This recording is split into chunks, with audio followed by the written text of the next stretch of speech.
Welcome back to Trash or Treasure, the place where we review movies, shows, jobs, and products. So you don't have to. If it's messy, mythic, or mildly unhinged, you already know we're going to talk about it. This week, we're diving into Netflix's Sirens, a mini series full of bird metaphors, sister trauma, and women who seduce like it's an Olympic sport. It all takes place on a pastel drenched island off the coast of Cape Cod, where three women circle each other like predators, each one powerful, haunted, and just a little bit dangerous. Sirens is part myth, part melodrama, and completely about the cost of becoming the woman you always thought you had to be. It's seductive, it's strange, and it's full of people pretending they're not already shipwrecked. But is it trash or is it treasure?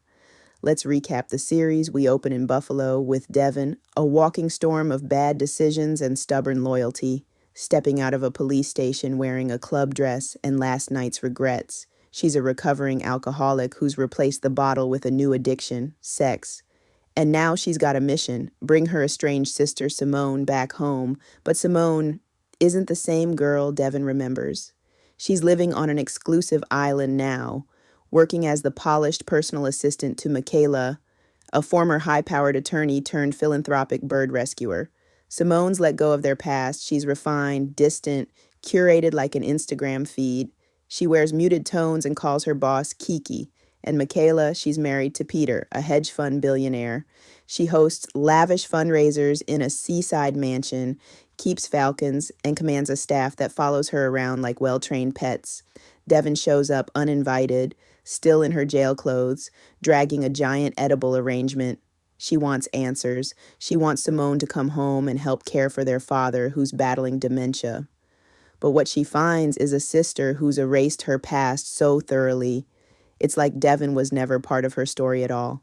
And as the layers peel back, we start to realize this isn't just a drama about two sisters. It's about identity, performance, survival, and who gets to rewrite the narrative. Let's be honest, this show isn't just about seduction, it's about survival, and each woman in this story is carrying something heavy.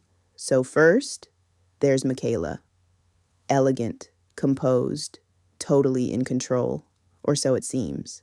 But behind the scenes, she's haunted by one very specific failure, her prenup.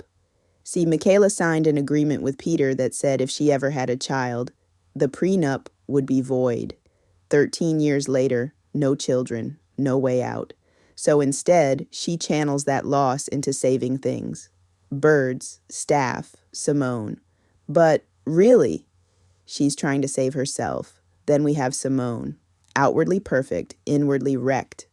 She suffers from panic attacks and never talks about them. As a child, her mother tried to kill herself, with Simone in the back seat. After her mom died, her father spiraled. Simone ended up in foster care, where she was abused. So her transformation into this put-together pastel assistant, it's not reinvention, it's camouflage. And finally, Devon, the loud one, the raw one, the one who feels too much. She saved Simone once before from their broken family.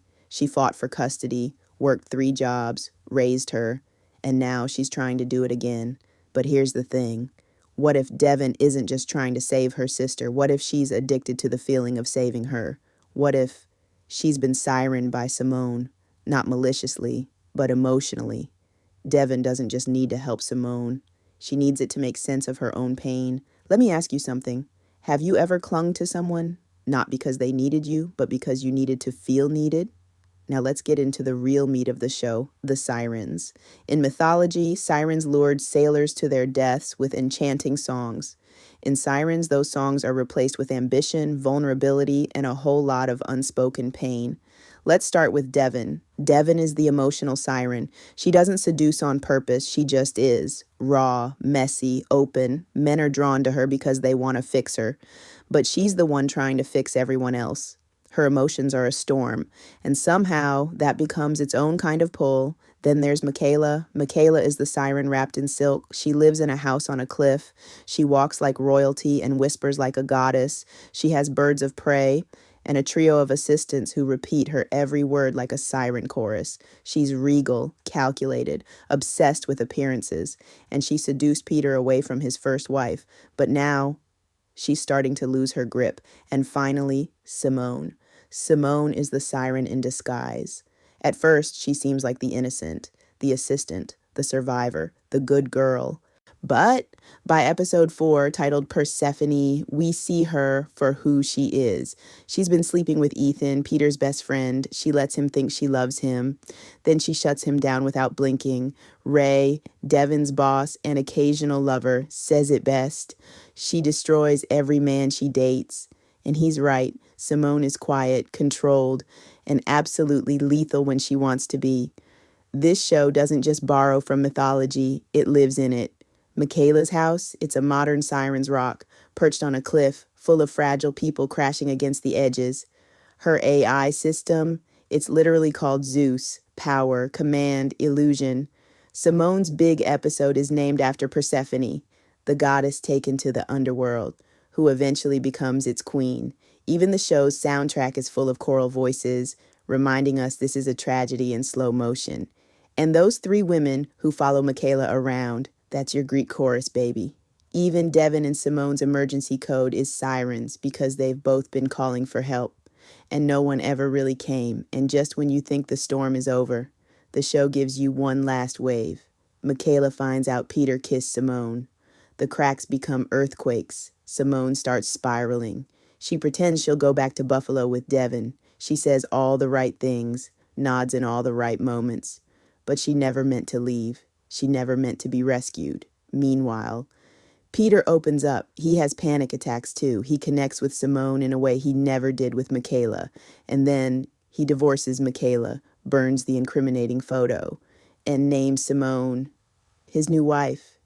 The assistant becomes the queen.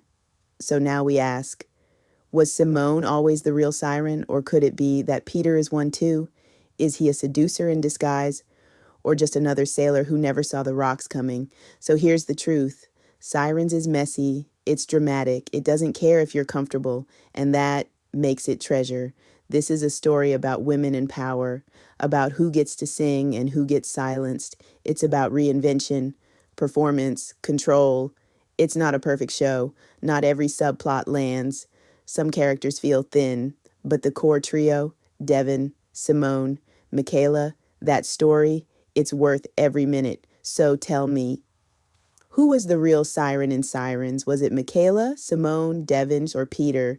And did anyone ever truly escape the song?